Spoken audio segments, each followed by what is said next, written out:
If you're going onto Medicare thinking it's going to be cheap, you might want to take a closer look at the numbers first, because a lot of people make the mistake of thinking that Medicare is going to be close to free. And I mean, I get it. You've probably been paying into Medicare for most of your working career. And so by the time you reach the age of 65, your healthcare costs should be covered, right? And I mean, that seems reasonable and fair, right? I mean, you've probably paid decades worth of payroll contributions into the system. But in 2026, Medicare costs are more than a lot of people actually expect. And I'm not talking just about the monthly premiums. I'm talking about things like hospital costs, deductibles, drug costs, and things like that. So in this video, I'm gonna break down what Medicare costs in 2026. I'll show you how these costs add up and why so many people are surprised by the total. So let's go ahead and start by what people expect Medicare to cost and what those costs actually truly are. So first, let's talk about the three things that people often get wrong about Medicare. And the first is that many people think that Medicare is free. And now it is true that many people don't pay a premium for Part A, but Medicare Part B often has coinsurance, deductibles,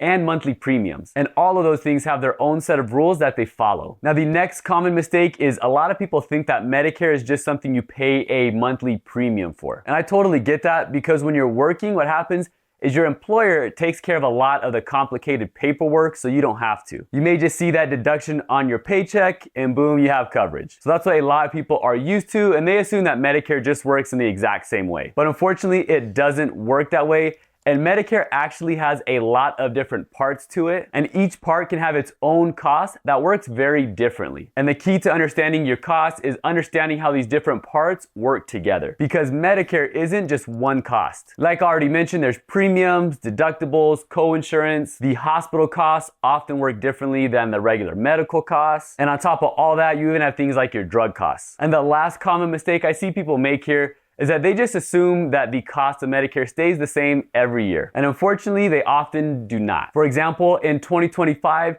the Part B premium was roughly $185. And in 2026, it went up to $202.90. So that's almost an $18 increase in just 1 year. And on top of that, the Part B deductible went up an additional $26. Now these increases are pretty much a regular thing, so they're just something you want to keep in mind going forward. So now let's go ahead and break these all down, starting with one that a lot of people have heard of, but often don't fully understand. So that standard Part B premium of $202.90 a month is going to help cover things like doctor's visits, outpatient services, and diagnostic tests. Now all those things for only $202 a month sounds like a pretty good deal, right? But when you multiply that out over the course of a year, you end up paying close to $2,500 just to keep Part B active. And that's without seeing a doctor or factoring in any of the other costs that may come into play. Now that's just the standard rate, and about 8% of beneficiaries pay even more because of income-related adjustments. And so if your income is even higher or above certain thresholds,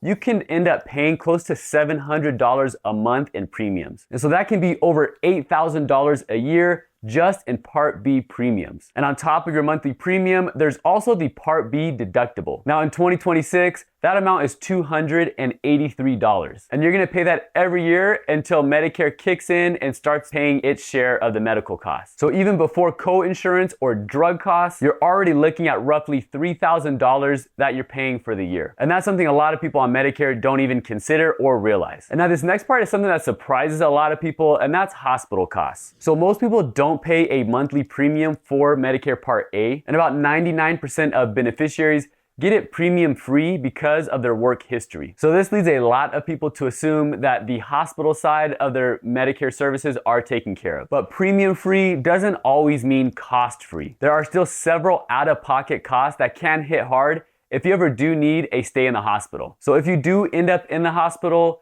the Medicare Part A deductible is $1,736 for 2026. And you see, that's different from how most insurances work, and that distinction is very important. Now, it's important to keep in mind that this isn't an annual deduction like Medicare Part B. It's actually a per benefit period deductible. So that means if you're hospitalized, go and then end up back in the hospital after 60 days, you could pay an additional $1,736. And there's typically no limit to how many benefit periods you can have in a year. So in a bad year, you could end up paying that deductible 2 or 3 times. And if your hospital stay goes longer than 60 days, you may begin to start paying coinsurance on top of that. And that could be $434 from days 61 to 90, and then $869 a day after that for something they call lifetime reserve days. And so those numbers can add up to thousands of dollars for a single hospital stay. And so it's all that plus everything you're already paying for Part B. And now there's one more thing that catches people off guard with original Medicare,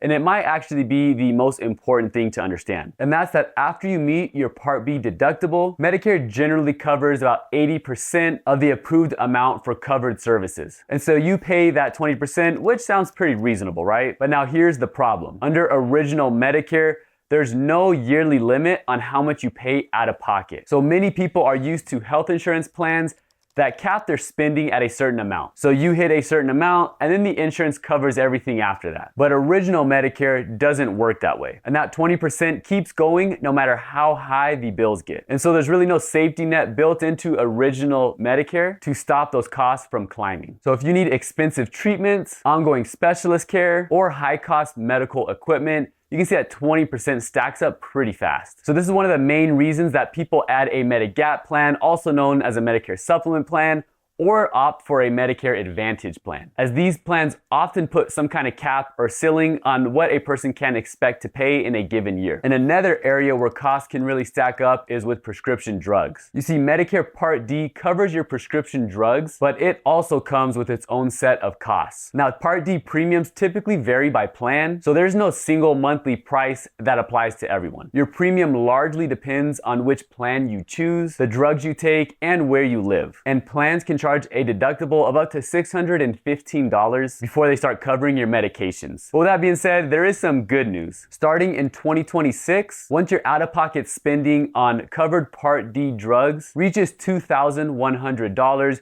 you enter into what's called catastrophic coverage. And at that point, you pay $0 for covered drugs for the rest of the year. And it's a sweet deal because compared to years prior, those drug costs would just keep stacking and stacking. So this new cap is definitely a major improvement. There's also a new option called the Medicare Prescription Payment Plan. And this lets you spread out your drug costs into monthly installments rather than having to pay it all upfront at the pharmacy. Now, it doesn't necessarily lower what you owe, but it may make it easier to manage, especially for those who are on a fixed income. So now let's take a step back and review what we've gone over so far. First, the Part B premium is roughly $2,500 per year. And when you add the deductible, you're at around $2,700 per year, and that's without coinsurance or drug costs. A hospital stay can add about $1,700 or more. And remember that 20% coinsurance has no cap. So even in a healthy year, the cost of Medicare can be quite a bit. However, it is a beneficial program and a great value to many people. It covers a wide range of hospital and medical services, and the government picks up about 75% of the cost of Part B. But even then, be prepared to pay for things like deductibles,